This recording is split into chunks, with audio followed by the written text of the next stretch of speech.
Достор менен чогуу отурганда жакында эле чегүүнү толугу менен таштаган досторуңдун бири пиво ичип жатканда эмне үчүн болбосун дегенсип капысынан тамеки сурап чегип отурган учурлар болот. Адам ичип жатканда тамеки чеккиси келгендиги белгилүү. Көрсө буга илимий түшүндүрмө бар экен. Алгач этанол менен никотин өз-өзүнчө бизге кандай таасир берерин талдап алалы. Посленовдордун үй бүлөсүнөн болгон тамеки өсүмдүгү ооба тамеки картошка фринин алыскы туугандарынан курт кумурскалардан сактануу үчүн никотин иштеп чыгарат. Көпөлөк курту тамекинин бир бөлүгүн жеп алган соң анын нерв системасы акылынан ажырай баштайт.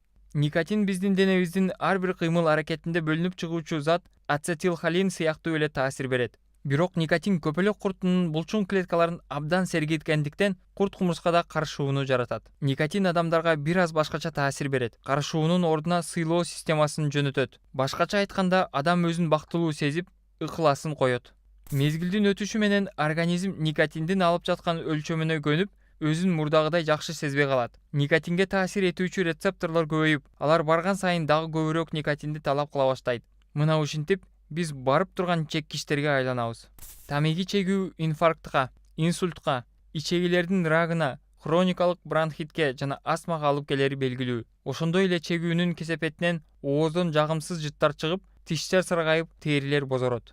Алкоголдук ичимдиктеринин баардыгынын курамында болгон этанол мээге таптакыр башкача таасир этет. Ооба, ал дагы сыйлоо системасын активдештирет жана дофаминди иштеп чыгарууга мүмкүнчүлүк түзөт. Дофамин көңүл ачууну жана кубанычтын гормону болуп, биздеги эйфория сезимин жаратат. Бирок бул башында гана. Ченеминин өсүшү менен этанол мээнин башка рецепторлоруна, гамма амино май кислотасынын рецепторлоруна таасир этип, мээ ишмердүүлүгүнүн ылдамдыгынын азайышына алып келет. Жыйынтыгында бетибизди салатка матыруу менен уктап калабыз.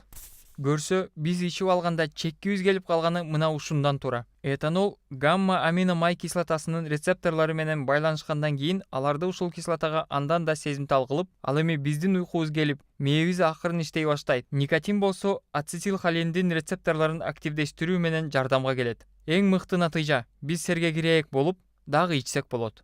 Келемиштер менен муну текшерип көрүшкөн. Алардын бирине никотин, ал эми калганына нейтралдык зат сайышкан. Андан соң арак ичиришкен. Бул байкуштарды эмне кылып гана кыйнашпады. Жыйынтыктап айтканда, никотин сайылган келемиштер чынында көбүрөөк ичишкен, а башкалары чектен алда канча эрте чыгып кетишкен.